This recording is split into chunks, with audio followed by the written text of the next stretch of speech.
Halo teman-teman, kembali lagi di channel Menggagas bersama aku Aril. Di kesempatan kali ini kita akan membahas topik yang lagi ramai diperbincangkan, salah satu poin yang lagi booming, yaitu terkait dengan penguasaan tanah dari salah satu capres yang dibahas di dalam debat capres yang ketiga. Simak videonya sampai tuntas, jangan lupa like, comment, and subscribe.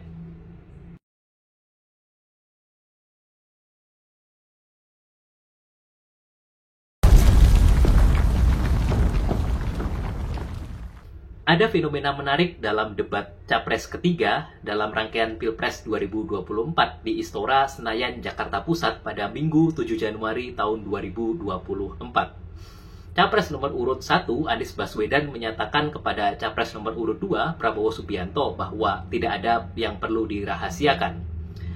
Bapak Presiden dalam hal ini adalah Pak Jokowi menyampaikan bahwa Pak Prabowo punya lahan lebih dari 340.000 hektar. Sementara TNI kita, prajurit kita, lebih dari separuh tidak punya rumah dinas. Demikianlah kira-kira yang disampaikan oleh Bapak Anies Baswedan. Mengutip artikel CNN Indonesia berjudul "Melihat Pernyataan Jokowi Soal Tanah Prabowo yang Diungkit Anies" tertanggal 8 Januari 2024, kepemilikan tanah Prabowo tersebut memang disinggung oleh Bapak Jokowi saat debat calon presiden di era Pilpres 2019 lalu. Pada saat itu, Jokowi menyatakan bahwa Prabowo memiliki lahan yang sangat luas di Kalimantan Timur sebesar 220.000 hektar. Sementara itu juga ada lagi di Aceh Tengah sebesar 120.000 hektar. Pada saat itu, kepemilikan tanah tersebut memang tidak dibantah oleh Prabowo. Namun menurut Prabowo, lahan itu sebenarnya milik negara, meski dia memiliki izin untuk mengelola lahan tersebut. Kapanpun negara mengambilnya, maka ia harus mengembalikannya. Demikianlah kurang lebih inti yang disampaikan oleh Bapak Prabowo pada waktu itu. Kepemilikan tanah Prabowo tersebut dipertegas dalam artikel CNBC Indonesia berjudul "Anies Tuding Tanah Prabowo 340.000 hektar, JK pernah mengaku begini", tertanggal 8 Januari 2024.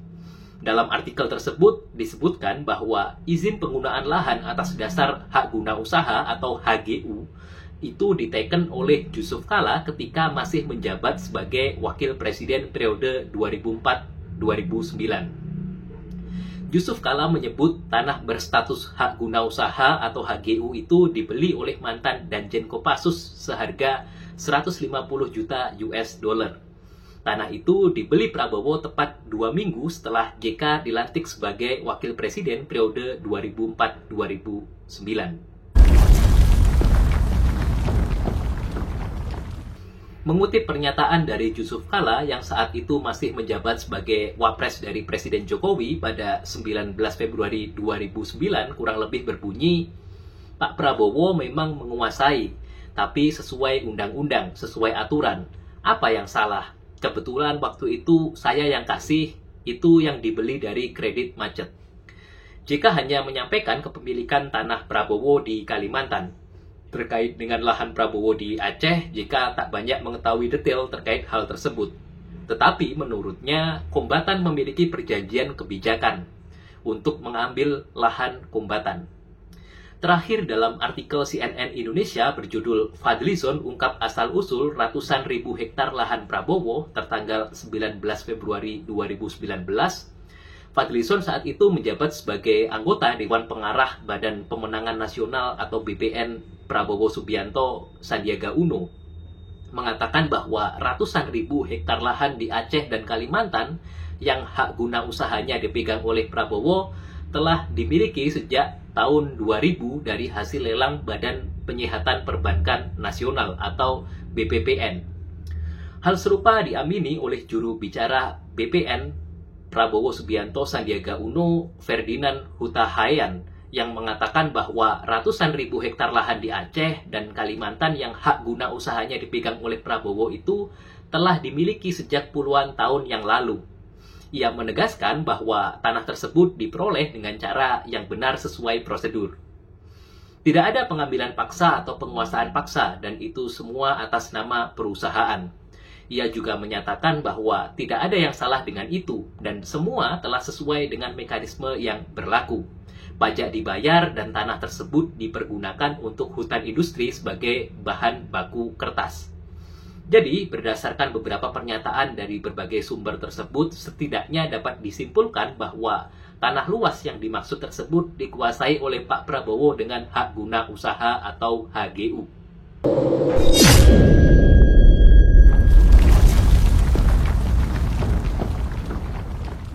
Sebelum memasuki poin inti dari pembahasan kali ini, kembali lagi saya ingatkan bahwa semata-mata pembahasan ini murni dari segi hukum, jadi tidak akan melebar ke mana-mana.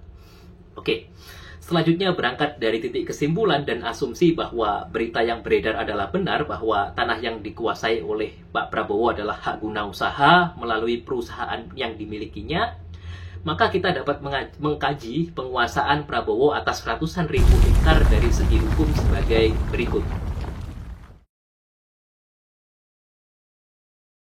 Berdasarkan pasal 28 ayat 1 Undang-Undang Pokok Agraria, hak guna usaha atau HGU adalah hak untuk mengusahakan tanah yang dikuasai langsung oleh negara dalam jangka waktu sebagaimana tersebut dalam pasal 29, guna perusahaan pertanian, perikanan, atau peternakan. Sejalan dengan definisi tersebut, HGU memberikan wewenang bagi pemegang haknya untuk menguasai dan mempergunakan tanah yang diberikan HGU untuk melaksanakan usaha di bidang pertanian, perikanan, atau peternakan.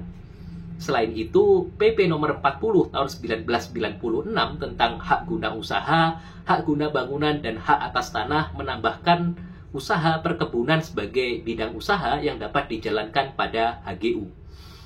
Artinya, penggunaan tanah HGU terbatas untuk melaksanakan usaha di bidang pertanian, perikanan, peternakan, maupun perkebunan. Tanah HGU tidak dapat digunakan untuk keperluan lainnya seperti mendirikan rumah, rumah dinas, atau bangunan yang sama sekali tidak berhubungan dengan bidang usaha peruntukan tanah tersebut.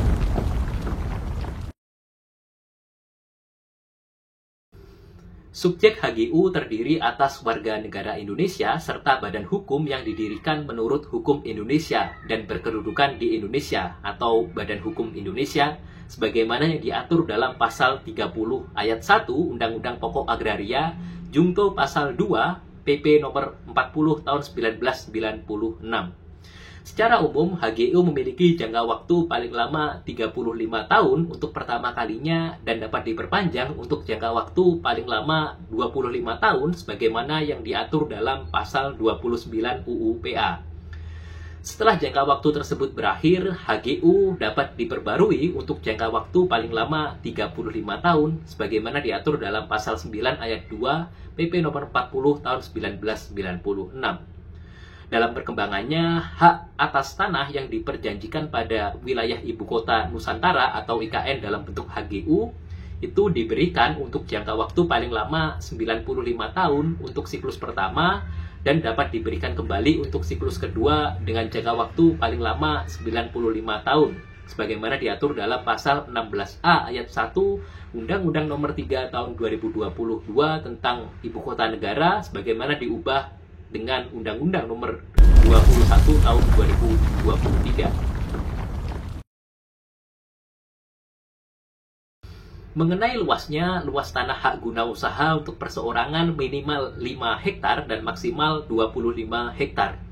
Sementara itu, luas hak guna usaha untuk badan hukum minimal 5 hektar dan maksimal ditetapkan oleh Kepala Badan Pertanahan Nasional atau BPN. Hal ini sebagaimana diatur dalam pasal 28 ayat 2 Undang-Undang Pokok Agraria Jungto pasal 5 PP nomor 40 tahun 1996. Artinya, kalau dikaitkan dengan kasus Pak Prabowo sebagai pribadi tidak boleh menguasai tanah hak guna usaha melebihi 25 hektar. Namun, apabila Pak Prabowo memiliki badan hukum atau perusahaan berupa PT misalnya, maka bisa saja badan hukumnya menguasai HGU dengan luasan maksimal yang ditetapkan oleh Kepala BPN. Artinya, secara hukum sah-sah saja jika Pak Prabowo menguasai HGU seluas ribuan hektar melalui badan hukumnya. Jadi harus melalui badan hukumnya, tidak melalui pribadi atau perorangan secara langsung. Kemudian pertanyaannya, apakah pemegang HGU tidak memiliki kewajiban? Tentu saja ada kewajibannya. Pasal 12 ayat 1 PP nomor 40 tahun 1996 tentang hak guna usaha, hak guna bangunan, dan hak pakai atas tanah mengatur bahwa pemegang hak guna usaha berkewajiban untuk membayar uang pemasukan kepada negara, melaksanakan usaha pertanian, perkebunan, perikanan, dan atau peternakan sesuai dengan peruntukan dan persyaratan sebagaimana ditetapkan dalam keputusan pemberian haknya, mengusahakan sendiri tanah hak guna usaha dengan sebaik mungkin sesuai kelayakan usaha berdasarkan kriteria yang ditetapkan oleh instansi teknis, membangun dan memelihara prasarana lingkungan dan fasilitas tanah yang ada dalam lingkungan areal hak guna usaha, memelihara kesuburan tanah, mencegah kerusakan sumber daya alam, dan menjaga kelestarian kemampuan lingkungan hidup sesuai dengan peraturan perundang-undangan yang berlaku, menyampaikan laporan tertulis setiap akhir tahun mengenai hak guna usaha, menyerahkan kembali tanah yang diberikan dengan hak guna usaha kepada negara sesudah hak guna usaha tersebut hapus, menyerahkan sertifikat hak guna usaha yang telah hapus kepada Kepala Kantor Pertanahan. Artinya, pemegang tanah hak guna usaha dalam menjalankan haknya harus memenuhi kewajiban-kewajiban yang telah saya sebutkan barusan, dan bisa dikatakan pemegang tanah hak guna usaha tidak sebebas pemegang tanah hak milik sebagaimana ditinjau dari kewajiban-kewajibannya maupun dari segi peruntukannya. Demikian teman-teman pembahasan video kali ini. Semoga bisa memberikan gambaran kepada teman-teman terkait dengan aspek hukum terkait dengan penguasaan dari hak guna usaha. Jangan lupa like, comment, and subscribe. Dengan menggagas kita semakin cerdas. See you!